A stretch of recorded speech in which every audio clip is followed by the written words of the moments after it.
നമസ്കാരം, കൊട്ടാരക്കര മീഡിയയിലേക്ക് സ്വാഗതം. ചേർത്തലയിലെ വീട്ടമ്മ സജിയുടെ മരണം തലയ്ക്ക് പിന്നിലേറ്റ ക്ഷതം കൊണ്ടാണെന്ന് പോസ്റ്റ്മോർട്ടത്തിൽ കണ്ടെത്തി.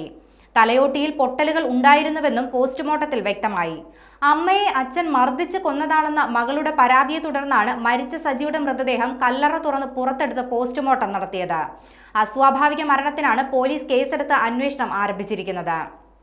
തലയ്ക്ക് ഗുരുതരമായി പരിക്കേറ്റ് വണ്ടാനം മെഡിക്കൽ കോളേജ് ആശുപത്രി വെന്റിലേറ്ററിൽ 1 മാസത്തോളം ചികിത്സയിലായിരുന്ന സജി ഞായറാഴ്ചയാണ് മരിച്ചത്. സജിക്ക് ഭർത്താവ് സോണിയിൽ നിന്ന് ക്രൂരമായ മർദ്ദനമേറ്റെന്ന മകളുടെ പരാതിയെ തുടർന്നാണ് പോലീസ് ഇപ്പോൾ അസ്വാഭാവിക മരണത്തിന് കേസെടുത്ത് അന്വേഷണം ആരംഭിച്ചത്. പോസ്റ്റ്മോർട്ടത്തിലെ നിഗമനങ്ങളുടെ അടിസ്ഥാനത്തിൽ ഭർത്താവ് സോണിക്കെതിരെ കൊലപാതക കുറ്റമോ മനഃപൂർവ്വമല്ലാത്ത നരഹത്യാ കുറ്റമോ ചുമത്തുന്ന കാര്യത്തിൽ പോലീസ് ഉടൻ തീരുമാനമെടുക്കും. ചേർത്തല മുട്ടം സ്വദേശിനിയായ VC സജിയെ കഴിഞ്ഞ മാസം 8-നാണ് തലയ്ക്ക് ഗുരുതര പരിക്കുകളോടെ വണ്ടാനം മെഡിക്കൽ കോളേജ് ആശുപത്രിയിൽ പ്രവേശിപ്പിച്ചത്. അബോധാവസ്ഥയിലായതിനാൽ വെന്റിലേറ്ററിലേക്ക് മാറ്റി.